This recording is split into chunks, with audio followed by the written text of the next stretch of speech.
Welcome back to Target Competition Academy. Target Competition Academy online channel में आपका स्वागत है। मैं आपको बता दूं कि यहाँ पे हम लोग एनसीईआरटी गणित कक्षा 11 वो भी हिंदी माध्यम में पढ़ने वाले हैं। पिछले वीडियो में हम लोग कवर कर चुके हैं प्रश्नावली 1.1 और आज हम लोग पढ़ेंगे प्रश्नावली 1.2। चलिए एक बार मैं आपको दिखा दूं कि हम लोग प्रश्नावली 1.1 में क्या पढ़ चुके हैं। सबसे पहले हमने संपूर्ण सिलेबस की बात की, उसके बाद समुच्चय क्या होता है उस पर बात हुई, उसके बाद समुच्चय का निरूपण किस रूप में होता है उस पर बात हुई, निरूपण की क्या क्या विधियां हैं उस पर बात हुई थी, और उसके बाद प्रश्नावली 1 के सारे क्वेश्चंस को कंप्लीट कर लिया गया है।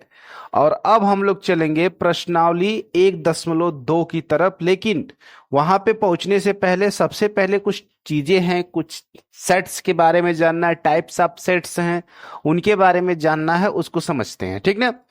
चलिए तो हमारा जो पहला यहाँ पे टॉपिक है वो है रिक्त समुच्चय, द एम्प्टी सेट, या इसी का एक और नाम होता है नल सेट। इसी को नल सेट भी कहा जाता है या इसी को इस वाइड सेट भी कहा जाता है। क्लियर ना। इसका कुछ नाम ऐसे है, एम्प्टी सेट यानी रिक्त समुच्चय, नल सेट या वाइड सेट, इस तरह का नाम लिया जाता है। क्लियर ना। पहली बात, रिक्त समुच्चय होता क्या है, तो पहला पॉइंट यह है कि ऐसा समुच्चय जिसमें कोई अवयव या सदस्य न हो। पहली बात यह है कि जिसमें कोई अवयव या सदस्य न हो, कोई अवयव या सदस्य न हो। अगर कोई अवयव या सदस्य नहीं है तो उसे कहेंगे रिक्त समुच्चय। अब जब कोई सदस्य या अवयव नहीं है तो इसका मतलब कि सदस्य संख्या या अवयव की संख्या, सदस्य या अवयव संख्या कितनी होगी, शून्य होगी। संख्या क्या होगी, शून्य होगी।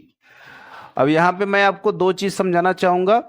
पहली बात कि इसका निरूपण कैसे किया जाए, कैसे इसको रिप्रेजेंट किया जाता है, यहां पे ये भी समझ लीजिए। निरूपण करने के लिए इसका नोटेशन कुछ इस तरह से बनता है, ऐसे करली ब्रैकेट आप बनाएंगे और बीच में खाली रहेगा इस तरह से, या आप फाई से निरूपित कर सकते हैं। ये दोनों निरूपण रिक्त समुच्चय के हैं। अब थोड़ा सा अंतर मैं आपको बताता हूं। देखिए अब मैं यहां पे दो समुच्चय लिखता हूं। पहला लिखता हूं a बराबर, ऐसे बना देता हूं, और दूसरा लिखता हूं b बराबर, ऐसे बना देता हूं, और तीसरा लिखता हूं c बराबर, ऐसे बना देता हूं, और चौथा लिखता हूं डी समुच्चय d बराबर, केवल ऐसे लिखता हूं, ठीक ना।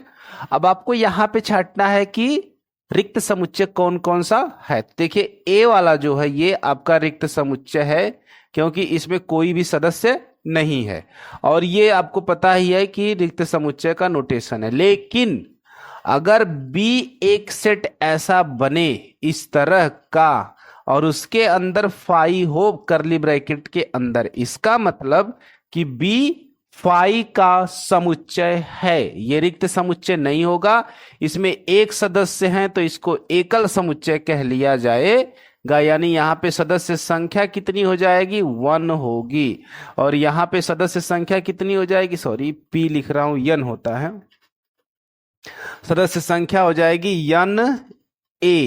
यन ए बराबर 0, और यहाँ पे यन बी बराबर 0। अब इसको देखिएगा, यहाँ पे अब 0 है तो ये मत समझिएगा कि इसमें कोई सदस्य नहीं है। इसमें सदस्य कितना है, 1 है। इसके लिए यन ऑफ सी की सदस्य संख्या कितनी हो जाएगी, 1, और इसमें सदस्य संख्या आपकी 0 है, यानी यन of D equal to 0। Clear ना। इस बात का विशेष ध्यान रखिएगा क्योंकि ये गलतियां होती हैं, ठीक, कि फाई अगर कहीं है तो वो नल सेट है, लेकिन अगर करली ब्रैकेट के अंदर फाई है तो वो नल सेट नहीं है। केवल इस तरह से बना हुआ है तो नल सेट है, लेकिन अगर इसके अंदर 0 है तब भी वो नल सेट नहीं है। क्लियर ना। इस बात पे विशेष ध्यान दीजिएगा कि नल सेट की कंडीशन क्या क्या होती है। और नल सेट के लिए जो सबसे इंपॉर्टेंट चीज है वो यहां पे मैं आपको बता दूं, नल सेट के लिए जो नंबर ऑफ सदस्य संख्या यानी एलिमेंट जो होंगे यन ए, किसी भी सदस्य में यन ए की वैल्यू क्या हो जाए, 0 हो जाए, तो वहां पे उसको हम लोग बोलेंगे रिक्त समुच्चय। क्या बोलेंगे? रिक्त समुच्चय है। क्लियर ना? ये आपको समझ में आ गया होगा। आगे बढ़ते हैं, कुछ एग्जाम्पल लेते हैं। जैसे मान लीजिए हमने एक एग्जाम्पल ले लिया, जैसे मैं कुछ एग्जाम्पल ले लेता हूं। जैसे पहला एग्जाम्पल ये लेते हैं, हम एक सेट बनाते हैं ए बराबर यक्स सच दैट एक्स, ठीक ना। कक्षा 10 व 11वीं में एक साथ पढ़ने वाला छात्र है। एक साथ पढ़ने वाला छात्र है। चलिए, एक सेट बन गया।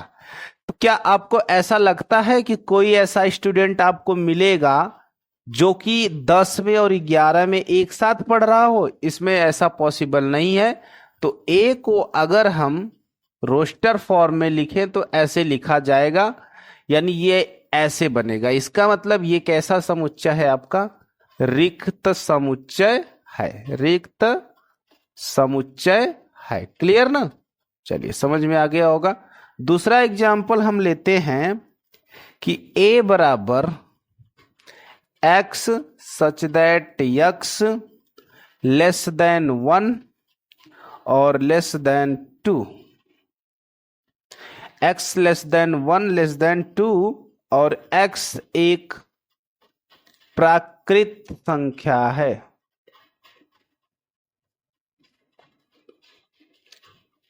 यानी कि x लेस देन 1, ठीक ना।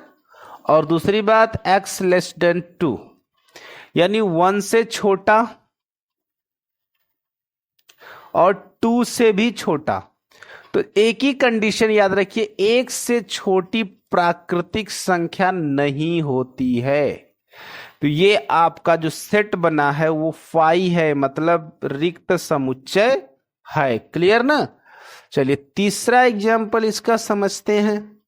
तीसरा एग्जाम्पल मैं ले लेता हूं कुछ इस तरह से, b बराबर x such that x square -2 बराबर 0 और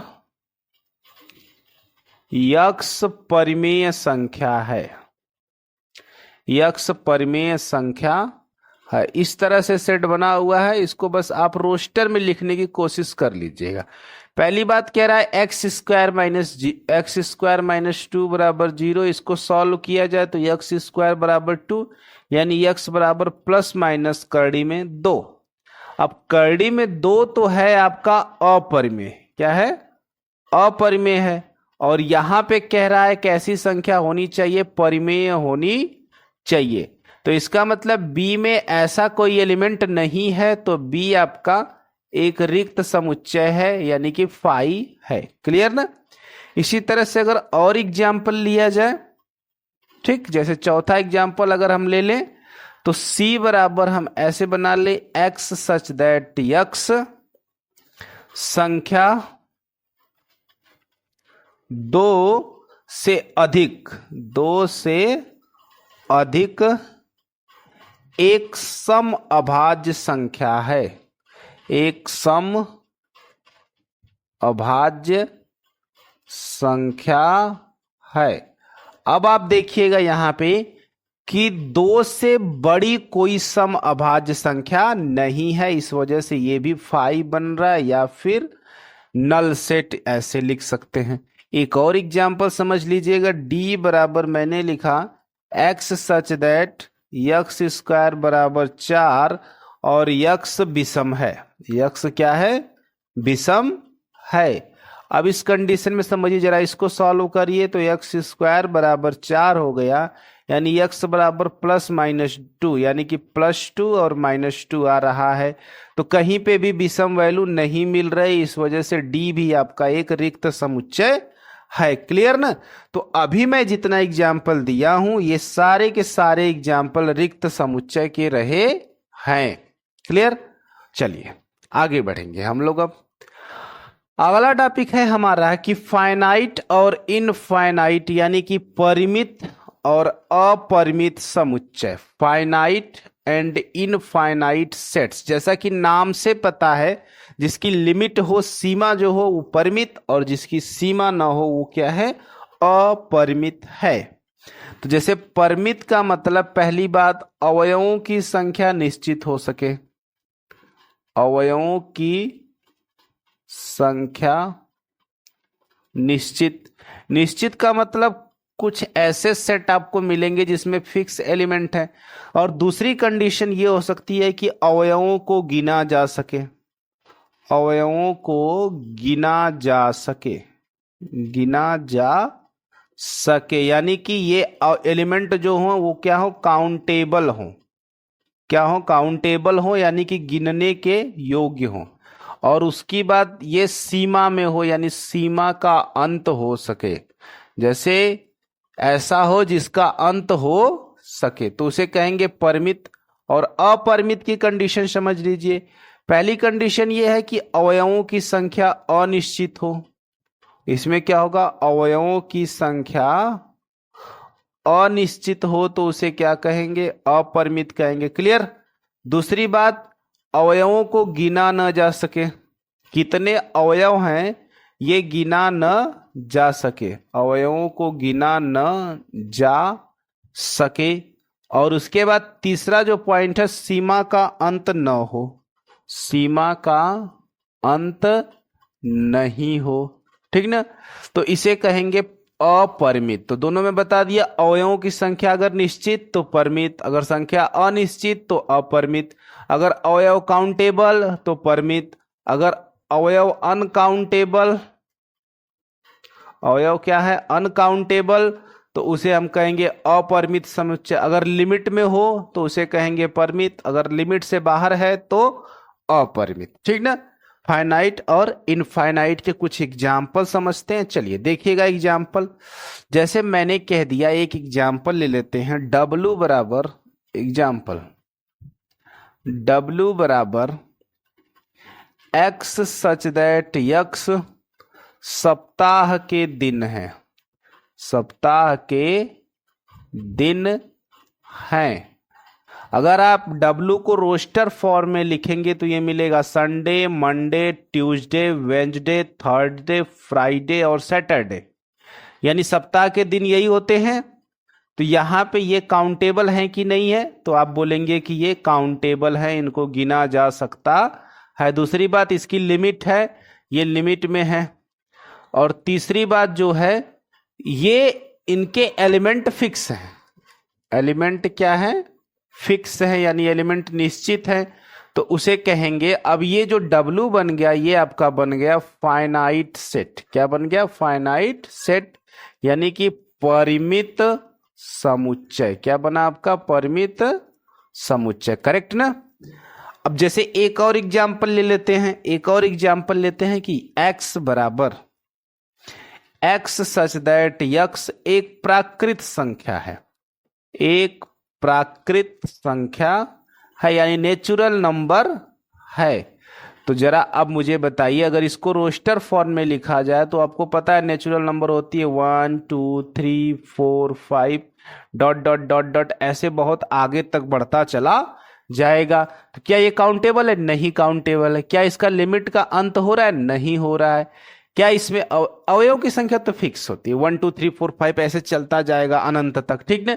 लेकिन ये काउंटेबल नहीं है, तो ये आपका हो गया अपरिमित समुच्चय, यानी इनफाइनाइट सेट्स। क्लियर ना? इनफाइनाइट होगा। ठीक, चलिए अब देखिएगा, रिप्रेजेंटेशन की बात होती है कि परिमित को कैसे रिप्रेजेंट किया जाएगा अपरिमित को। जैसे मान लीजिए a बराबर हमने लिख दिया 1 2 3 4 5, तो अब ये क्लोज हो गया, आगे कुछ भी नहीं है, 5 ही एलिमेंट है, 1 2 3 4 5 है, तो ये परिमित का रिप्रेजेंटेशन है। लेकिन अपरिमित में अगर इसी को लिखा जाए तो 1 2 3 4 और 5 और आगे कम से कम 3 डॉट लगा दिए जाए तो इसका मतलब ये सीरीज अभी बढ़ती चली जाएगी अनंत तक, इसका अंत नहीं है। तो ये हो जाएगा अपरिमित, अपरिमित यानी इनफाइनाइट, और ये है आपका परिमित यानी कि फाइनाइट। क्लियर ना? चलिए एक नोट पॉइंट नोट कर लीजिएगा आप भी। नोट पॉइंट ये है कि फाई जो यानी रिक्त समुच्चय, रिक्त समुच्चय जो अभी आप पढ़ चुके हैं, रिक्त समुच्चय यानी कि फाई जो है कैसा समुच्चय है? एक परिमित समुच्चय है। रिक्त समुच्चय को किस में रखते हैं? फाइनाइट में रखते हैं। परिमित समुच्चय है। क्योंकि क्यों होता है? क्योंकि यहां पे अवयवों की संख्या कितनी होती है? शून्य होती है, काउंटेबल है। अवयवों की संख्या शून्य है। तो ये जो फाई है ना, रिक्त समुच्चय जो है वो एक प्रकार का फाइनाइट यानी परिमित समुच्चय है। कभी कभी आपसे पूछ लिया जाएगा कि परिमित है या परिमित नहीं है। क्लियर ना? अब आगे समझिएगा। एक आपको मैं और नोट पॉइंट बताऊंगा। नोट पॉइंट में अगर हम बात करें तो एक आपका नोट पॉइंट ये हो जाएगा कि सभी अपरिमित समुच्चय को रोस्टर रूप में नहीं लिखा जा सकता है। यानी सभी अपरिमित समुच्चय को, जितने भी अपरिमित है, इनको रोस्टर रूप में नहीं लिखा जा सकता है। रोस्टर रूप में नहीं लिखा जा सकता है। क्यों नहीं लिखा जा सकता है? क्योंकि ये जरूरी नहीं है कि हर बार अपरिमित समुच्चय पैटर्न का पालन करें। पैटर्न का पालन न करें तो अगर पैटर्न का पालन कर रहे हैं तो आप इसको लिख पाएंगे। जैसे मैंने कहा है ए बराबर एक सेट है प्राकृतिक संख्याओं का 1 2 3 4 डॉट डॉट डॉट ऐसे लिख दिया। फिर मैंने कहा बी एक सेट है पूर्ण संख्याओं का यानी 0 1 2 3 डॉट डॉट डॉट ऐसे लिख दिया। ये पता है कि यहां से शुरू होगा, ऐसे चलेगा। फिर मैंने कहा कि ए जो है एक सेट है यानी x सच दैट x वास्तविक संख्याओं का समूह है। वास्तविक संख्याओं का समूह है। अब आप इसको नहीं लिख पाएंगे कि वास्तविक संख्या माइनस इनफाइनाइट से प्लस इनफाइनाइट तक में किसको लेना है, ठीक ना? तो इसे आप रोस्टर रूप में नहीं लिख सकते हैं, इसका रोस्टर नहीं लिख पाएंगे। तो वही कहा जा रहा है कि सभी अपरिमित समुच्चय को रोस्टर रूप में नहीं लिखा जा सकता है, इसकी बात हो रही है। क्लियर ना? तो रिक्त और आप समझ चुके होंगे कौन सा? परिमित और अपरिमित। और अगला जो टॉपिक है वो है हमारा समान समुच्चय यानी इक्वल सेट। इक्वल सेट्स किसे कहते हैं? तो कंडीशन समझिएगा। पहली कंडीशन अवयव समान हो। पहली कंडीशन क्या हो? अवयव समान हो।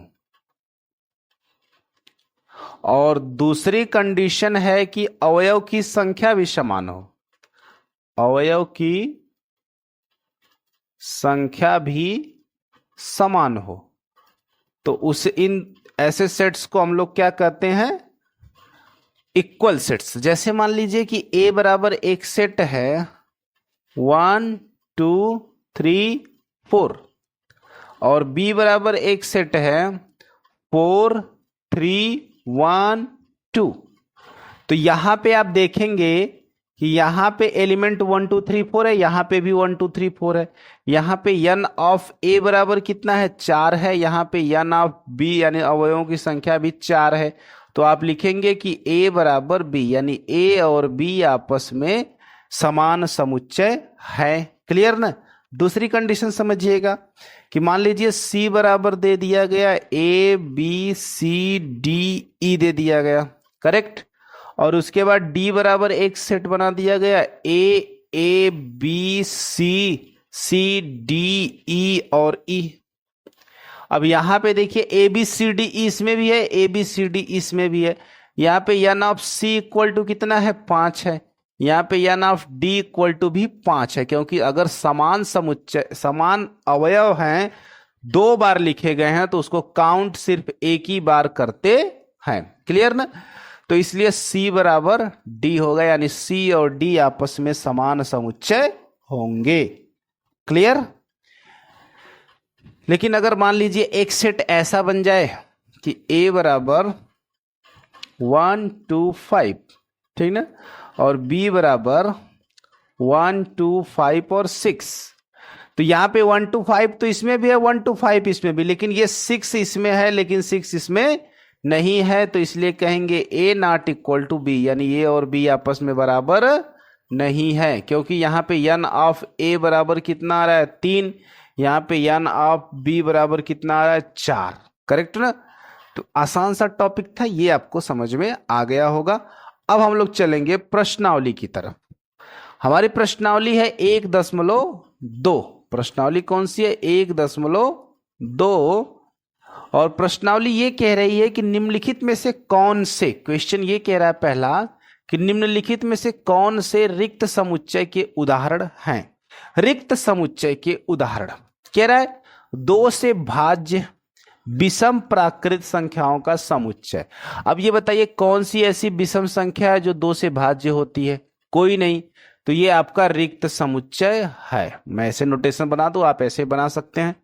दूसरा है कि सम अभाज्य संख्याओं का समुच्चय, ये रिक्त समुच्चय नहीं है। जैसे मान लीजिए A बराबर हमने एक सेट बना दिया, सम अभाज्य संख्या, सम भी हो और अभाज्य भी हो, तो आपको पता है अभाज्य संख्याएं ऐसे होती हैं 2 3 5 7, तो 2 एक ऐसी अभाज्य संख्या है जो सम है, तो इसमें एक एलिमेंट 2 है, यानी कि ये रिक्त नहीं है, रिक्त समुच्चय नहीं है। क्लियर ना? इसी तरह से इसको देखा जाए तीसरा, x सच दैट x एक प्राकृत संख्या है, प्राकृत संख्या सही है, लेस देन 5 यानी 5 से छोटी और ग्रेटर देन 7, 7 से बड़ी भी है। अब आप संख्या रेखा बनाइए, यहाँ पे 0 लिखिए, यहाँ पे 1 2 3 4 5 और 6 और 7, और इधर बनाइए 8। कह रहा है यहाँ क्वेश्चन कि x जो है 5 से छोटी है, यानी इधर वाले को लेना है। पहली कंडीशन आप इतना ले सकते हैं, x ग्रेटर देन 7 भी होना चाहिए, यानी इधर का लेना है। तो मिला क्या? आपको कोई भी नहीं लेना, दोनों कंडीशन तो कभी सेटिस्फाइड नहीं होगी, कि मतलब 5 से छोटा भी हो कोई नंबर और 7 से बड़ा भी हो कोई नंबर, ये हो ही नहीं सकता। तो इस वजह से ये आपका रिक्त समुच्चय है। क्लियर ना? और चौथा कह रहा है y सच दैट y किन्हीं 2 समांतर रेखाओं का उभयनिष्ठ बिंदु है, ये भी आपका रिक्त समुच्चय ही है। क्यों? क्योंकि 2 समांतर रेखाएं कभी भी आपस में मिलती नहीं है, इस वजह से इनका कोई भी उभयनिष्ठ बिंदु नहीं होता है। क्लियर ना? चलिए आगे चलेंगे। क्वेश्चन नंबर 2 कह रहा है आपका, क्वेश्चन नंबर 2 है कि निम्नलिखित समुच्चयों में से कौन परिमित है, यानी फाइनाइट है, और कौन इनफाइनाइट है। वर्ष के महीनों का समुच्चय भाई बना लीजिए। समुच्चय A बराबर जनवरी फरवरी मार्च अप्रैल मई जून जुलाई अगस्त सितंबर अक्टूबर नवंबर दिसंबर, ये 12 है। अब इसको एक साथ मत समझिएगा जे है तो, क्योंकि ये अलग अलग नाम है, ठीक ना। तो ये जो है काउंटेबल है, गिना जा सकता है, तो ये कैसा होगा? आपका परिमित होगा। कैसा होगा? परिमित होगा। और आप देख रहे हैं यहाँ पे 1 2 3 आगे डॉट डॉट लगा है, तो देखते ही बता देंगे ये क्या है, अपरिमित है। पीछे मैं बता चुका हूं। अब 1 2 3 डॉट डॉट बीच में है, लेकिन लास्ट में 99 और 100 भी लिख दिया गया, मतलब इसमें n ऑफ अगर सेट की बात कर लिया जाए तो 100 है, काउंटेबल है, तो ये क्या है? आपका परिमित होगा। 100 से बड़े धन पूर्णांकों का समुच्चय, 100 से बड़े तो बहुत सारे धन पूर्णांक है जिसको गिना नहीं जा सकता, तो ये क्या है? अपरिमित है। करेक्ट। 99 से छोटे अभाज्य पूर्णांकों का समुच्चय, ये आप गिन सकते हैं 99 से कितने ऐसे छोटे हैं जो अभाज्य है और पूर्णांक भी हैं, तो ये हो गया आपका परिमित होता है। क्लियर ना? तो पहला वाला परिमित, दूसरा वाला अपरिमित, तीसरा वाला परिमित, चौथा वाला अपरिमित और पांचवा वाला परिमित है। क्लियर? आगे चलेंगे। क्वेश्चन नंबर 3 यहां पे है आपका कि निम्नलिखित समुच्चयों में से प्रत्येक के लिए बताइए कौन परिमित है और कौन अपरिमित है। एक्स अक्ष के समांतर रेखाओं का समुच्चय। अब देखिए एक्सिस बनती है तो ऐसे ये एक्स अक्ष है। अब इसके अक्ष के समानांतर तो अनंत रेखाएं खींची जा सकती हैं, इसकी कोई सीमा नहीं है, तो ये क्या है, अपरिमित है। करेक्ट ना। अंग्रेजी वर्णमाला के अक्षरों का समुच्चय। अंग्रेजी वर्णमाला के अगर अक्षरों का समुच्चय बनाया जाए तो ए से लेके कहां तक, जेड तक, यानी 26 होंगे, तो ये गिना जा सकता है, तो इसको कहेंगे ये परिमित यानी फाइनाइट सेट है। उन संख्याओं का समुच्चय जो 5 के गुणज है, जो 5 के गुणज हैं, 5 के मल्टीपल हैं, अगर उनका सेट बनाया जाए तो 5 आएगा, 10 आएगा, 15 आएगा, डॉट डॉट डॉट डॉट ऐसे 20, 25, 30, 35 ऐसे आता जाएगा। यानी ये वाला आपका क्या होगा, अपरिमित होगा। क्या होगा, अपरिमित है। हाँ, ये क्वेश्चन देखिए, पृथ्वी पर रहने वाले जानवरों का समुच्चय।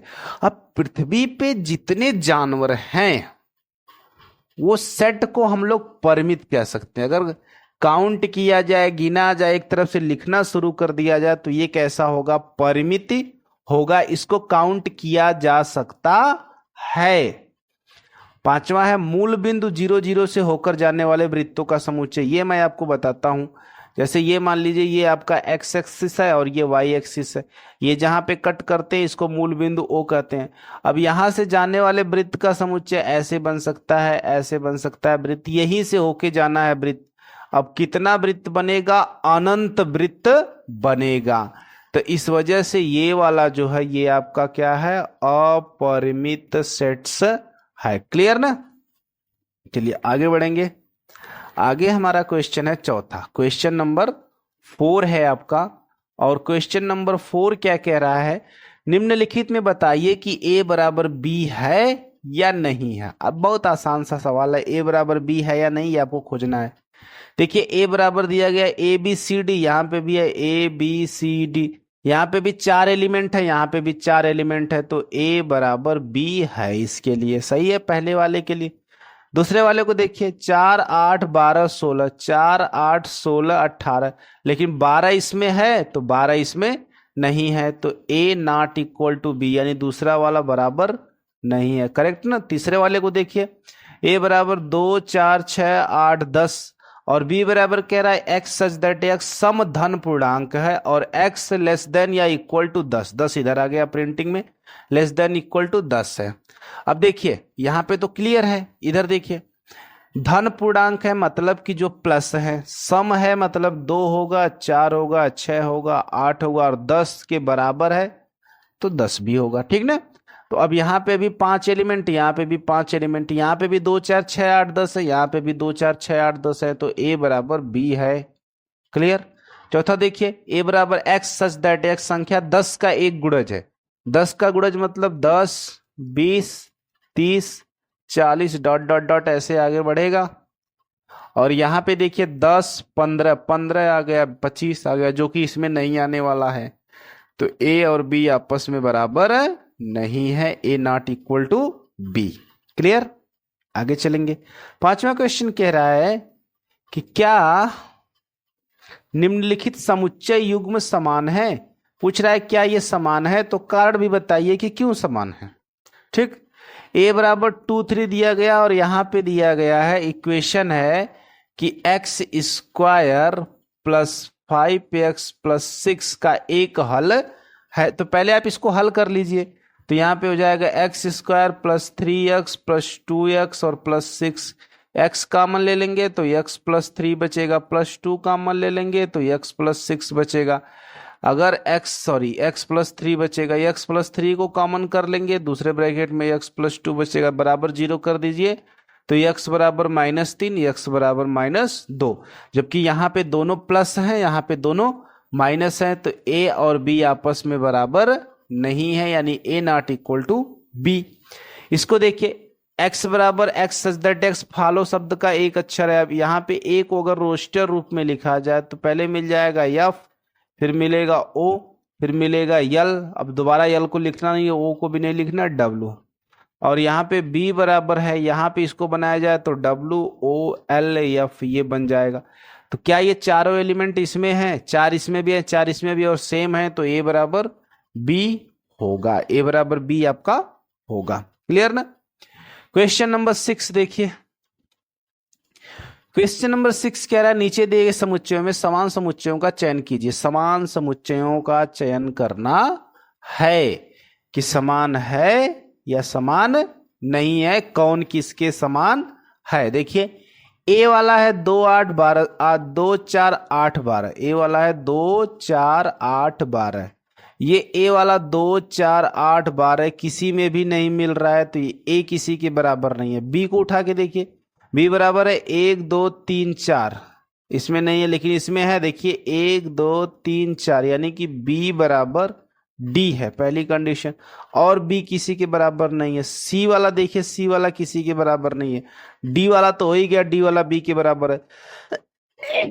ई वाला देखिए, ई वाला है -1 और 1। यहाँ पे जी वाला देखिए, ये भी है 1 और -1, यानी ई बराबर जी है। यहाँ पे ये दूसरी कंडीशन। एफ और एच आपस में बराबर नहीं है। तो बस इतना ही कि बी और डी बराबर है, ई और जी बराबर है। ये आपका खत्म हो गया प्रश्नावली 1.2 खत्म हो गया है। हाँ खत्म। तो दोस्तों अब हम लोग आगे चलेंगे, वो भी कल की क्लास में प्रश्नावली 1.3 को पढ़ा जाएगा। अगर आप चैनल पे नए हैं तो लाइक करिएगा, चैनल को सब्सक्राइब कर लीजिएगा, बेल आइकन को प्रेस कर लीजिएगा ताकि आने वाले वीडियो का नोटिफिकेशन आपको मिलता रहे। और इसके बाद मिलेंगे हम लोग अगली क्लास में नए टॉपिक के साथ।